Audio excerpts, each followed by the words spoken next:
கர்த்தருடைய நாமம் மகிமைப்படுவதாக. உங்கள் ஒவ்வொருவரையும் இயேசு கிறிஸ்துவின் நாமத்தில் அன்போடு கூட வாழ்த்துகிறேன். தேவனுடைய சபையோ அல்லது நம்முடைய ஆவி ஆத்துமாவாகிய பரிசுத்த ஆவியானவர் தங்கியிருக்கும் ஆலயத்தை ஒருவன் கெடுத்து போட்டால் அவனை நான் கெடுத்து போடுவேன். 1 கொரிந்தியர் 3:17 சொல்றாரு. அப்போஸ்தலனாகிய பவுல் சொல்றாரு, எல்லாவற்றையும் செய்ய அதிகாரம் உண்டு, ஆனால் எல்லாம் தகுதியாயிராது. இந்த உலகத்தில் இருக்கிறதான எல்லாவற்றையும், எல்லா கேளிக்கை சிற்றின்பங்கள் அனுபவிக்க நமக்கு அதிகாரம் உண்டு, ஆனால் எல்லாம் தகுதியாயிராது. நம்ம ஆத்துமாவை கரைப்படுத்தும். ஏனென்றால் நான் உலகத்தான் அல்லாதது போல நீங்களும் உலகத்தார் அல்லவே அப்படின்னு சொல்றார். மோசே சரீர ஆசரிப்பு கூடாரத்தை கட்டினார். யாத்ராமம் 25:9.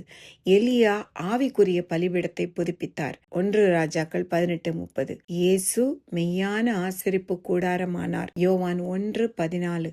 இப்பொழுதும் நீங்களே அந்த ஆசரிப்பு கூடாரம். 1 கொரிந்தியர் 3:16. நம்முடைய ஆவி மகா பரிசுத்த ஸ்தலம், ஆத்துமா பரிசுத்த ஸ்தலம், சரீரம் வெளிப்பிரகாரம். 1 தெசலோனிக்கேயர் 5:23.